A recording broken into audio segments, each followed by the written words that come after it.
sedia mendengar. Sejak kulihat wajahnya, ku yakin pada firman-Nya dan menyerahkan bimbangku di dalam saat yang teduh.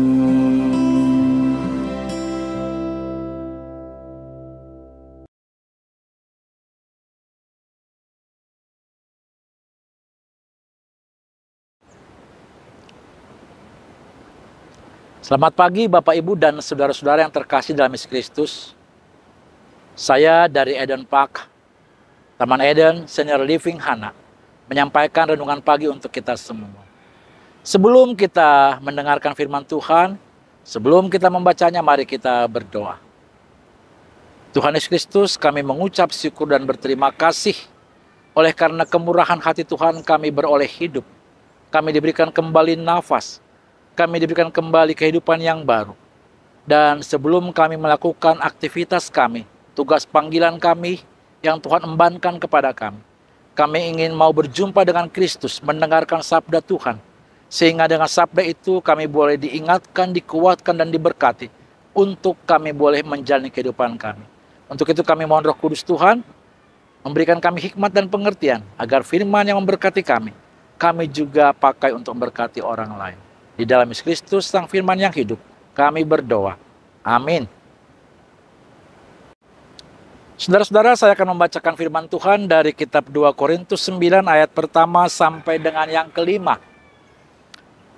Pengumpulan uang untuk Yerusalem. Tentang pelayanan kepada orang-orang kudus, tidak perlu lagi aku menuliskannya kepada kamu. Aku telah tahu kerelaan hatimu yang aku megahkan kepada orang-orang Makedonia. Kataku, Akaya sudah siap sedia sejak tahun lalu. Semangatmu telah menjadi perangsang bagi banyak orang. Aku mengutus saudara-saudara itu, agar kemegahan kami dalam hal ini atas kamu jangan ternyata menjadi sia-sia. Tetapi supaya kamu benar-benar siap sedia seperti yang telah kukatakan. Supaya apabila orang-orang Makedonia datang bersama aku, jangan mereka mendapati kamu belum siap sedia. Sehingga kami untuk tidak mengatakan kamu merasa malu atas keyakinan kami itu. Sebab itu, aku merasa perlu mendorong saudara-saudara itu untuk berangkat mendahului aku, supaya mereka lebih dahulu mengurus pemberian yang telah kamu janjikan sebelumnya, agar nanti tersedia sebagai bukti kemurahan hati kamu, dan bukan sebagai pemberian yang dipaksakan. Demikianlah firman Tuhan. Saudara-saudara, renungan pagi saat ini bertema murah hati, atau bermurah hati, atau kemurahan hati. Kita akan merenungkan bersama-sama ada 3 hal tentang kemurahan hati. Yang pertama adalah apa itu murah hati. Lalu yang kedua adalah apakah murah hati menurut bacaan kita pada hari ini dari 2 Korintus 9 ayat pertama sampai 5. Lalu yang ketiga, bagaimana kita bermurah hati. Nah, saudara-saudara, yang pertama, arti murah hati bisa diartikan dari Kamus Besar Bahasa Indonesia, yaitu suka peduli, suka memperhatikan, suka menolong, dan juga suka membantu. Bahkan pengertian murah hati itu adalah dermawan. Suka memberi. Jadi mungkin saudara-saudara kita sering melakukannya atau orang melakukannya kepada kita. Yaitu suka peduli pada orang-orang di sekitar, suka menolong orang lemah, dan suka memperhatikan orang-orang yang membutuhkan uluran tangan.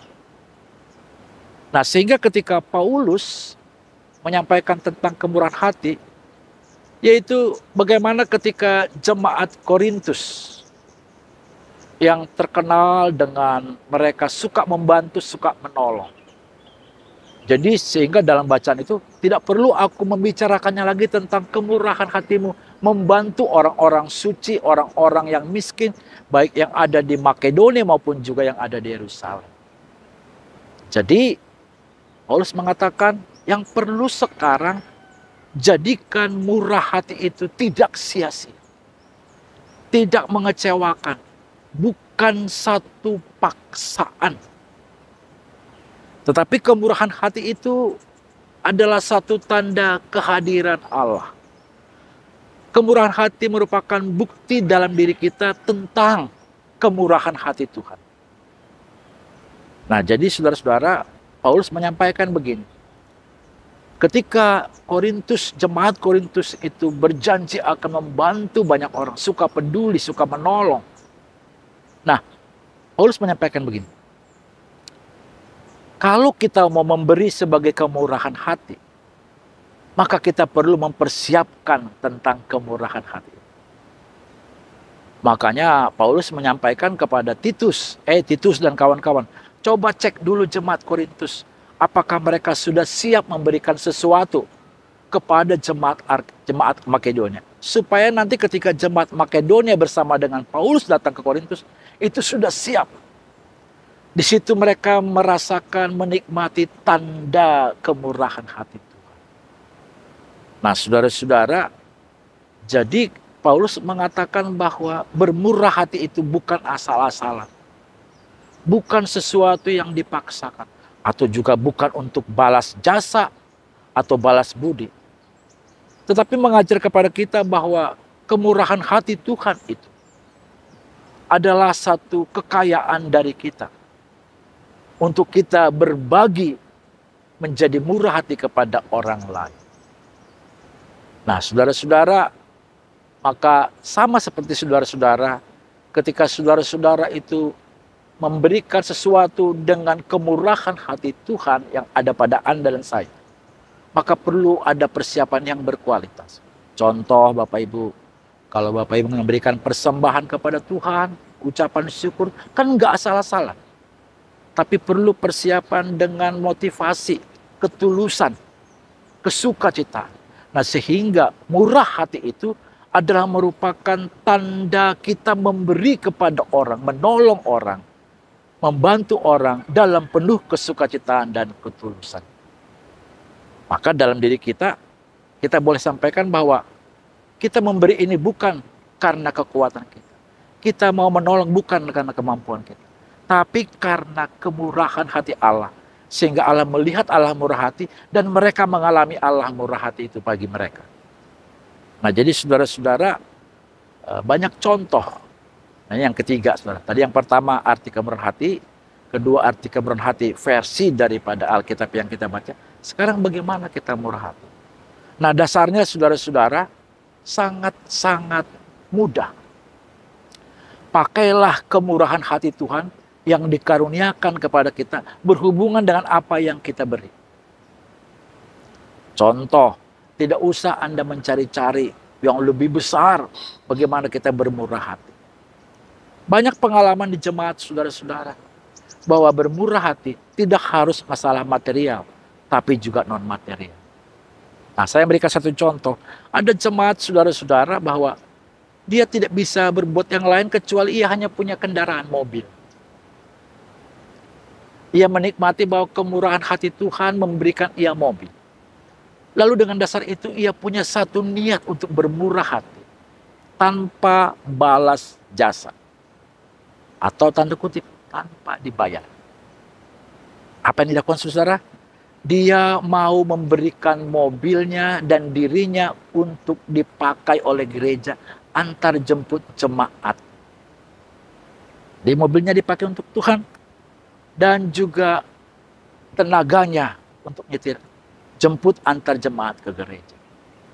Nah, saudara-saudara, mari yang Anda bisa lakukan. Ada materi, uang untuk orang mau berdiakonia, membantu anak asuh, untuk beasiswa.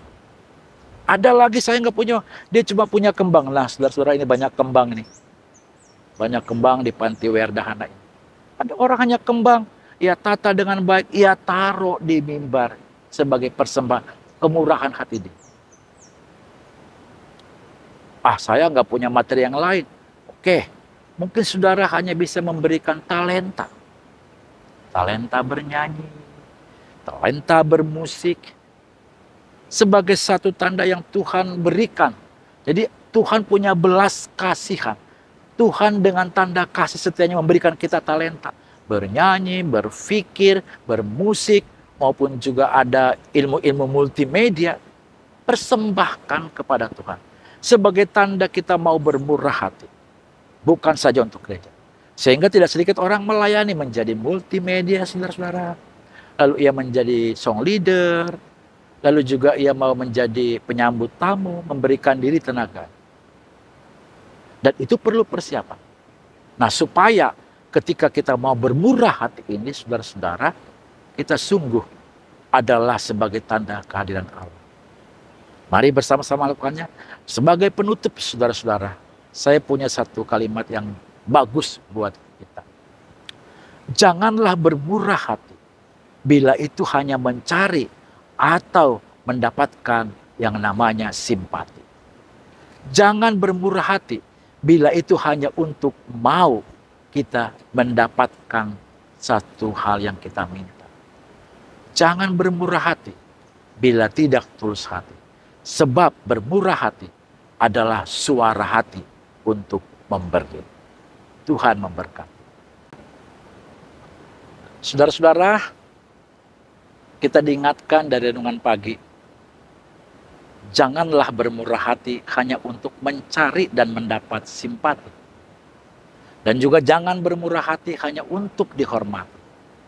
Tapi bermurah hatilah. Karena bermurah hati, suara hati untuk memberi. Amin. Mari kita berdoa. Tuhan Yesus, terima kasih jikalau kami boleh Engkau sapa. Engkau memberkati kami melalui firman. Untuk kami boleh belajar, melihat, mengimani Tuhan dengan kemurahan hati-Mu. Membuat kami boleh murah hati. Dengan dasar kemurahan hati-Mu, kami boleh memberi dengan penuh sukacita. Tanpa balas jasa, balas budi, tanpa paksaan. Dengan demikian, kami boleh menjadi alat Tuhan, memperkenalkan Tuhan, menghadirkan Tuhan di mana kami berada.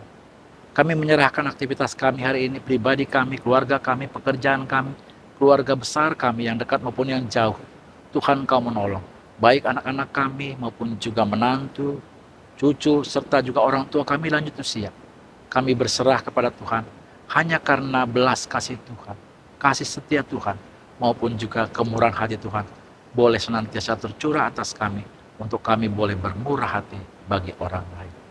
Dalam Kristus kami berdoa. Amin.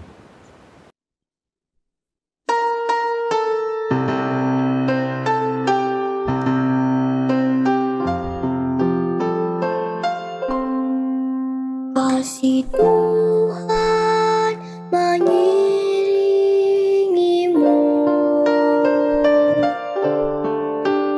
dan sayapnya melindungimu.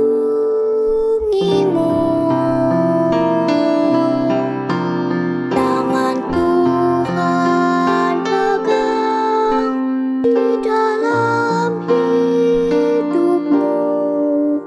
Majulah dalam terang kasih-Nya.